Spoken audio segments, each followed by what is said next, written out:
देशाचे पंतप्रधान माननीय नरेंद्र मोदीजी आणि वित्त मंत्री श्रीमती निर्मला सीतारामनजी यांचे मी मनापासून आभार मानतो की मध्यम वर्गाकरता एक ड्रीम बजेट त्यांनी दिलेलं आहे आणि अपेक्षेपेक्षा अधिक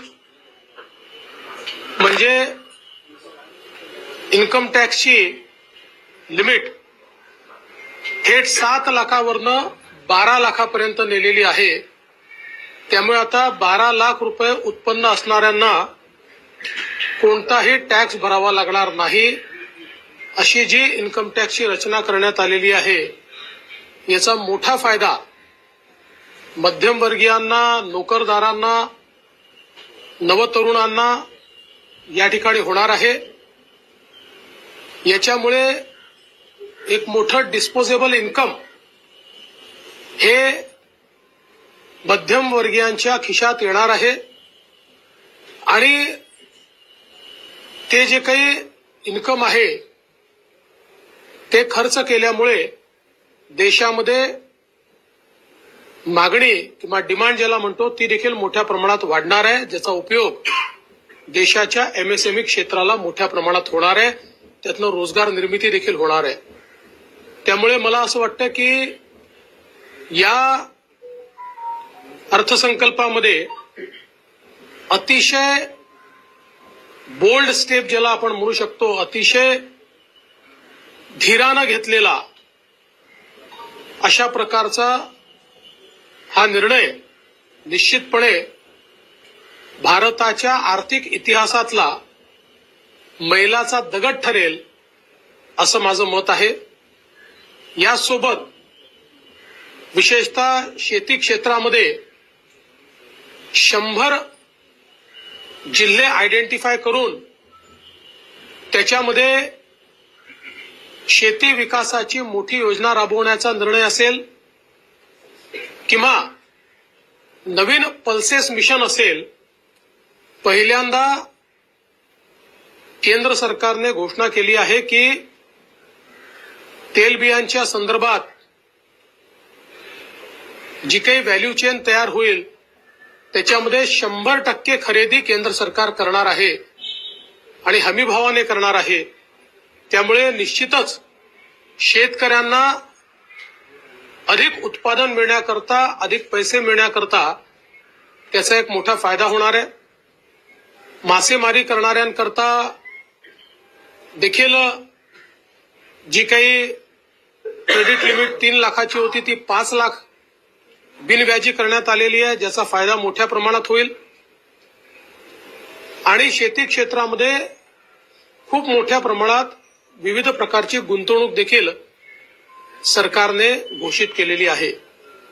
यासोबत एमएसएमईच्या क्षेत्रामध्ये विशेषतः जे काही क्रेडिट एनहान्समेंट असेल, लिमिट वाढवणं असेल, यामुळे एमएसएमईच्या क्षेत्राला सर्वाधिक फायदा होईल।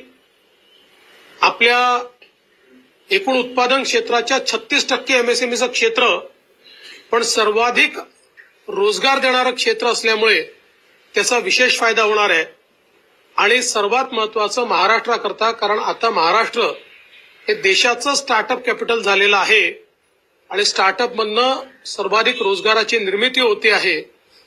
त्या स्टार्टअप करता 20 कोटी रुपयापर्यंत त्या ठिकाणी जी काही क्रेडिट लिमिट तयार करण्यात आलेली आहे याचा आमच्या नवतरुणांना आणि स्टार्टअप्सला खूप मोठ्या प्रमाणात फायदा होणार आहे। इन्फ्रास्ट्रक्चरच्या क्षेत्रामध्ये नवीन इन्फ्रास्ट्रक्चर पाईपलाईन तयार करण्यात आलेली आहे।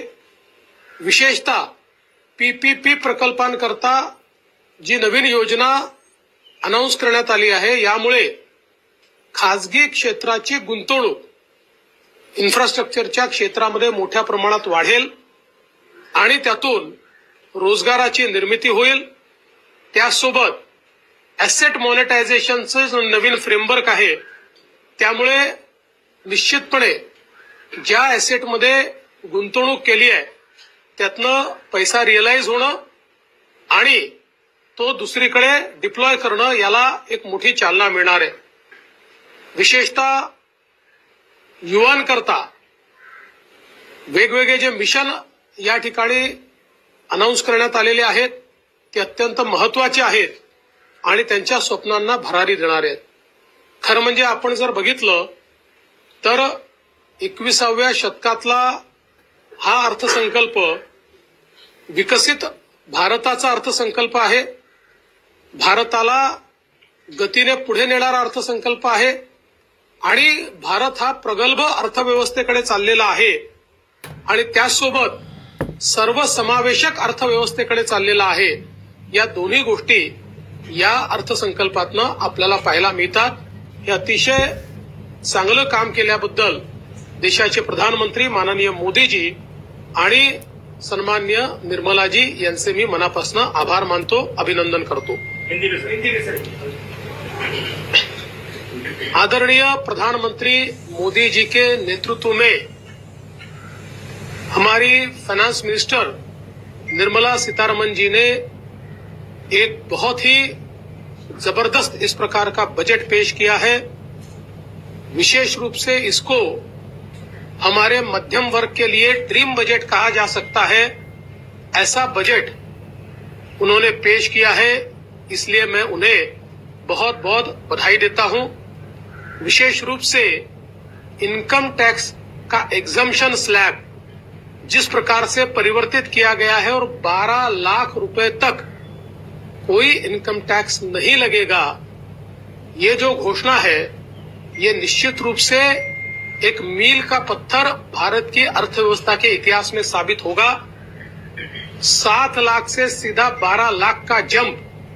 और मैं बता देना चाहता हूं कि 2014 में मोदी सरकार ने ही 2.5 लाख तक एग्जम्पशन लिमिट लेकर वो गए थे.